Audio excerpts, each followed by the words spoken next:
भारत उत्सवों का देश, और ये उत्सव भारत की जान है। बंग भूमि की दुर्गा पूजा हो, केरल का ओणम या फिर ब्रज की होली, ये पर्व बस सनातन धर्म के नहीं बल्कि उस क्षेत्र, उस अंचल की खास पहचान है। भारत की इसी उत्सव धर्मिता को संबल देती है वीर शिवाजी की भूमि महाराष्ट्र, जहाँ गणेशोत्सव की धूम देखते ही बनती है। इसी गणेशोत्सव की केंद्र बिंदु है भारत की माया नगरी यानी कि मुंबई। गणेशोत्सव के 10 दिनों तक मुंबई बस एक शहर नहीं रहता है, बल्कि बन जाता है एक इंसान जो खुली बाहों से स्वागत करता है हम सब के प्यारे गणपति बाप्पा का। आखिर हम क्यों मनाते हैं ये उत्सव? क्योंकि इसी दिन हुआ था प्रथम पूज्य गणपति जी का जन्म। डोडी ताल का ये मंदिर भगवान गणेश का जन्म स्थान है। ये तल साक्षी है उस अद्भुत घटना का जब माता पार्वती ने विनायक को स्वरूप दिया था और महादेव ने विनायक को गजानन का रूप दे दिया था। गजानन के इसी जन्म के उत्सव को पूरे भारत सहित महाराष्ट्र में हर्षोल्लास के साथ मनाया जाता है। इतिहास के पन्नों में खगालने पर तो वैसे तो ऐसा कोई दस्तावेज नहीं मिलता है जिसमें इस महोत्सव की शुरुआत की जानकारी मिलती हो, लेकिन कहा यह जाता है कि सन 17वीं सदी में शिवाजी महाराज ने इस त्योहार को इस रूप में सबसे पहले पुणे में मनाया था। तदुपरांत 18वीं सदी में गणेश भक्त पेशवाओं ने सार्वजनिक रूप से भाद्रपद के महीने में गणेश उत्सव मनाना शुरू किया और अलग अलग पांडालों को आर्थिक सहायता देना शुरू किया। समय बीता और ब्रिटिश राज आया, तब अंग्रेजों ने गणेशोत्सव के लिए मिलने वाली आर्थिक सहायता बंद कर दी। ना चाहते हुए भी अष्टविनायक की परम भूमि पर उनका ही जन्मोत्सव धूमिल पड़ने लगा। 1930 का दशक, स्वतंत्रता सेनानी बाल गंगाधर तिलक ने धार्मिक आधार बताते हुए इस महोत्सव को फिर से शुरू किया। अंग्रेजों की नजर में ये उत्सव भले धार्मिक था, लेकिन तिलक के मन में कुछ और था। इस महोत्सव के सहारे ही देश भर के क्रांतिकारियों को बाल गंगाधर तिलक ने गणपति के पंडाल में अपनी बात रखने के लिए आमंत्रित किया और यही से शुरू हुआ आजादी की लड़ाई का श्री गणेश। और इसी के साथ गणपति बप्पा बन गए नई क्रांति के पहले क्रांतिकारी। कितना अनूठा है ये इतिहास, और इसी इतिहास को संजो कर रखा है केशव जी नायक चौल, लाल बाग, अंधेरी, चिंचपोकली, खेतवाड़ी, गणेश गली, जीवीएस सेवा मंडल के पांडालों ने। इन जगहों के प्रथमेश का उत्सव देखने के लिए बस भारत ही नहीं अभी तो पूरा विश्व लालायित रहता है। ये मूर्तियाँ अनोखी तो है ही, लेकिन क्या आपने कभी सोचा है कि प्राणियों में प्राण का संचार करने वाले विघ्नहर्ता की इन मूर्तियों को सजीव रूप कैसे मिलता है? बस यही उत्कंठा, यही जिज्ञासा हमें ले आई श्री साईं वर्कशॉप, जहाँ गणेशोत्सव के लिए गणपति जी की मूर्तियों को बड़े जोर शोर से बनाया जा रहा है।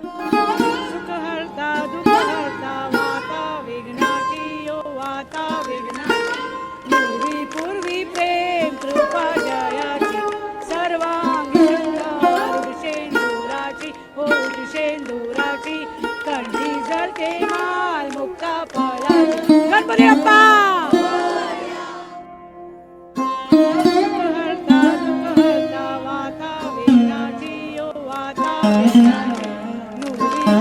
प्रेम कृपा जयाची सर्वांगी सुंदर शेंदुराची ओ शेंदुराची कंठी जळते माल मुक्ता फळाची।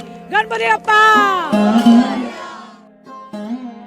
सुख हरता दुःख हरता वाता विघ्नाची ओ वाता विघ्नाची नुर्वी पूर्वी प्रेम कृपा जयाची सर्वांगी सुंदर शेंदुराची ओ शेंदुराची कंठी जळते माल मुक्ता फळाची।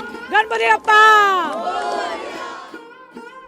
इस वक्त मैं हूँ मुंबई के बोरीवली इलाके में मौजूद श्री साईं आर्ट्स पर, और यहाँ मेरे साथ कलाकार मौजूद हैं। इनका नाम प्रसाद है और ये बीते कई सालों से गणपति की इन सुंदर मूर्तियों का आकार दे रहे हैं। तो चलिए प्रसाद से समझने की कोशिश करते हैं कि जिसने इस जगत को बनाया है उसे बनाकर उन्हें कैसा लगता है। प्रसाद, सबसे पहले ये समझना चाहूँगी कि आप कितने सालों से इसमें हैं, गणपति की मूर्तियाँ बना रहे हैं, और कैसा लगता है आप?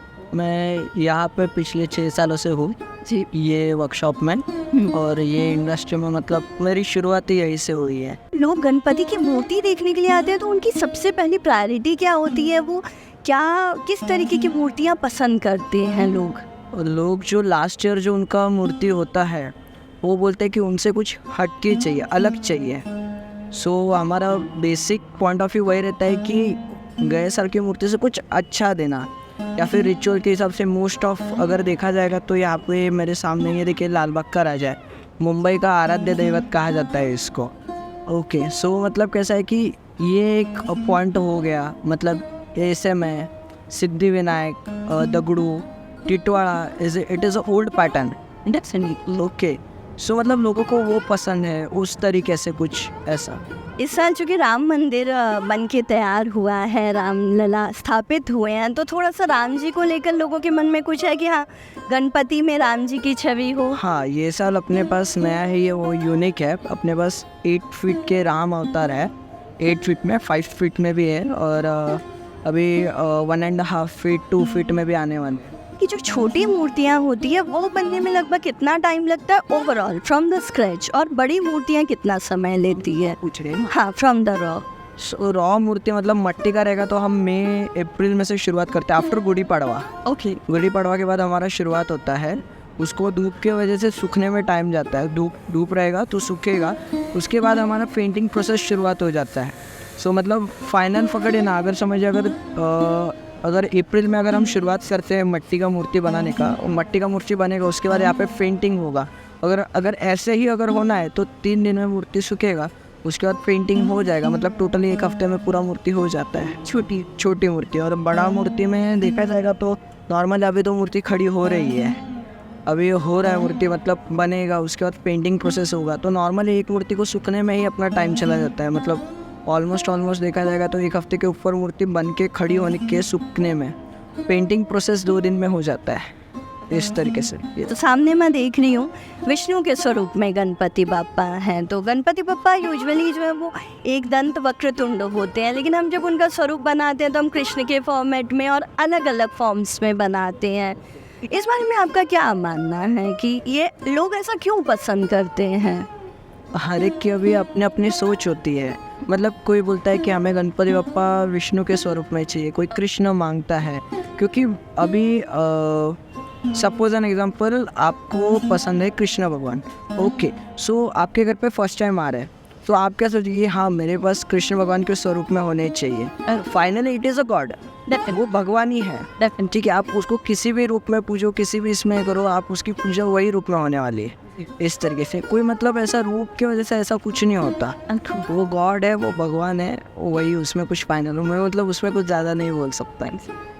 प्रसाद, आपने अभी जिक्र किया है कि आप जॉब करते हैं और जॉब के साथ में यहाँ आते हैं, तो मैं थोड़ा सा समझना चाहती हूँ कि आप क्या करते हैं और कैसे आप कर पाते हैं, जॉब के साथ कैसे मैनेज करते हैं? मैं कॉर्पोरेट में जॉब करता हूँ। मॉर्निंग में 8 to लेकर शाम को 7 बजे तक मेरा काम रहता है। क्या करती हैं आप? मैं मोतीलाल ओसवाल में हूँ, शेयर मार्केट में। सो मतलब मॉर्निंग में वहाँ पे रहता हूँ, फुल डे वहाँ पे रहता है, और शाम को मैं रात को 8 बजे तक यहाँ पे आता हूँ, 7:30-8 बजे तक, फिर 2 बजे तक 3 बजे तक काम चलता है मेरा। बहुत थकावट देने वाला नहीं हो जाता होगा? कैसे आप मैनेज कर पाते हैं सारा कुछ?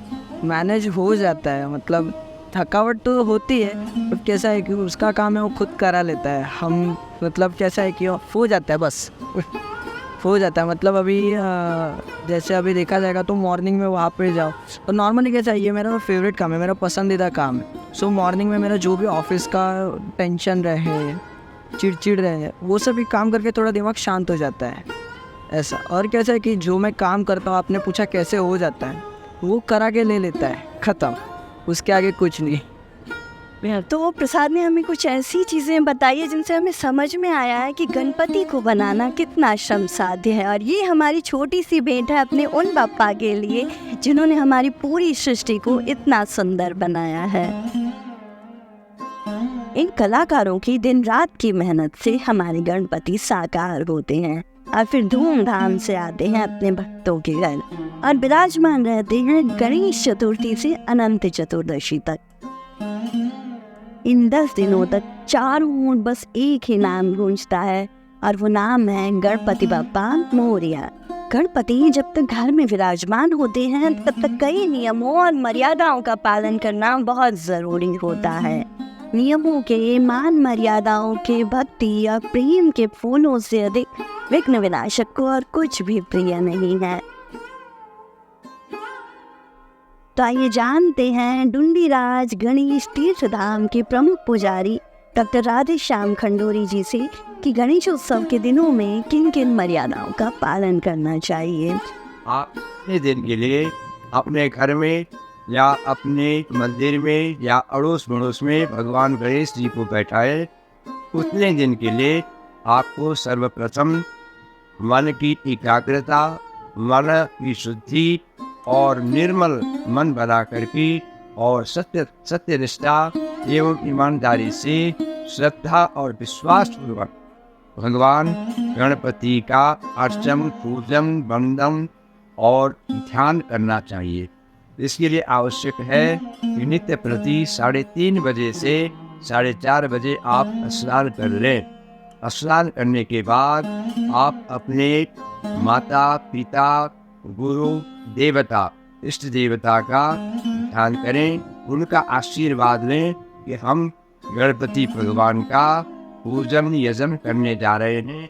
इसके लिए हमारे बड़ों का, हमारे माता पिता का आशीर्वाद अवश्य चाहिए।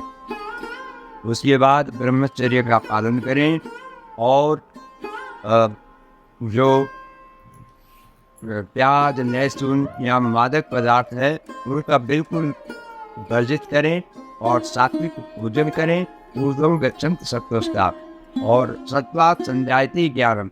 जब आपके अंदर खान पान, रहना सहना सब सात्विक होगा और आप कम बोलेंगे, कोशिश करें कि मौन मात्र विलक के आप यदि बोलना ही है तो केवल ओम गम गणपतये नमः इस मंत्र का जाप आप खाते पीते उठते बैठते और मुख में यह मंत्र हो भगवान गणपति महाराज का और हृदय में भगवान गणपति की जो दिव्य स्वरूप है उसको अवधारण करें। 10 दिनों का ये उत्सव गणेश विसर्जन के साथ पूरा होता है भक्तों की आंखों में कुछ आंसुओं के साथ और विश्वास के साथ कि अगले वर्ष गणपति फिर से जल्दी आएंगे और बाप्पा भी अपने भक्तों को जल्दी आने का वादा करके चले जाते हैं अपने घर, यानी कि कैलाश।